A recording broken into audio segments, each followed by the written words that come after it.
पाकिस्तान के साथ यारी तुर्की को पड़ रही है भारी।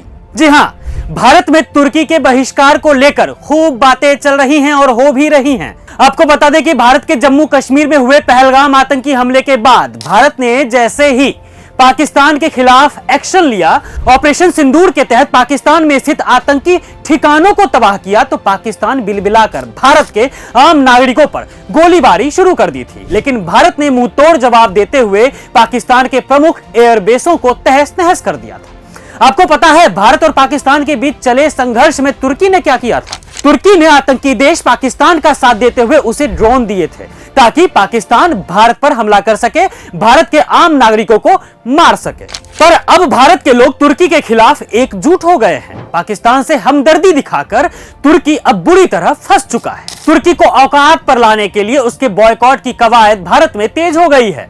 भारत में एयरपोर्ट पर ग्राउंड ऑपरेशन का काम करने वाली तुर्की की कंपनी सेलेवी, इसके लाइसेंस को रद्द कर दिया गया है। तुर्की के जिस सेलेवी कंपनी के परमिट को रद्द किया गया है, उसका भारत से पूरी तरह बोरिया बिस्तर बंध चुका है।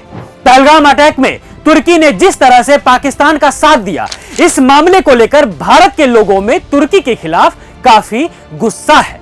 इसका अंदाजा आप इस बात से लगा सकते हैं कि हिमाचल समेत कई राज्यों में तुर्की के सेब का बहिष्कार शुरू हो गया है।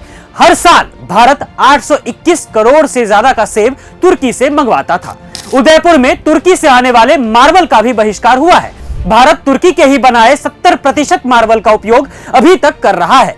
जवाहरलाल यूनिवर्सिटी ने तुर्की की यूनिवर्सिटी से सारे समझौते खत्म कर दिए हैं। जेएनयू के अलावा जामिया मिल्लिया इस्लामिया यूनिवर्सिटी, दिल्ली यूनिवर्सिटी और कानपुर यूनिवर्सिटी ने भी अपने सारे समझौते तुर्की के साथ खत्म कर दिए हैं। भारत की सबसे बड़ी ऑनलाइन ट्रेवल कंपनी मेक माई ट्रिप की माने तो एक हफ्ते में तुर्की और अजरबैजान के लिए बुकिंग 60% तक घट गई है। मतलब कैंसिलेशन में 250% की भारी बढ़ोतरी हुई है। आपको बता दें कि पाकिस्तान का साथ न सिर्फ तुर्की और चीन ने दिया, बल्कि अजरबैजान ने भी पाकिस्तान का सपोर्ट किया था भारत के खिलाफ। मेक माई ट्रिप के अलावा ईज माई ट्रिप के तहत तुर्की के लिए 22% बुकिंग कैंसिल हुई है। इतना ही नहीं, अजरबैजान के लिए 30% से ज्यादा की बुकिंग कैंसिल हो चुकी है। आपको बता दें 2014 में अजरबैजान में सिर्फ 4,853 भारतीय पर्यटक गए थे। वहीं 2024 में यह संख्या बढ़कर करीबन 2.5 लाख तक पहुंच गया है। वहीं तुर्की जाने वाले लोगों की संख्या भी बढ़कर 3,30,000 तक पहुंच गई है, जबकि तुर्की जाने वाले लोगों का आंकड़ा 2014 में महज 1,19,000 ही था। पर सवाल एक और है, भारत के ही लोगों से और मोदी सरकार से भी। पहले लोगों से सवाल करते हैं, सिर्फ तुर्की और अजरबैजान ही क्यों, चीन क्यों नहीं?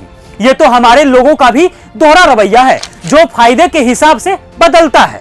हम चीन का बॉयकॉट क्यों नहीं करते हैं? चीन ने तो पाकिस्तान के डिफेंस सिस्टम में अपने हथियार ठूंस चुका है।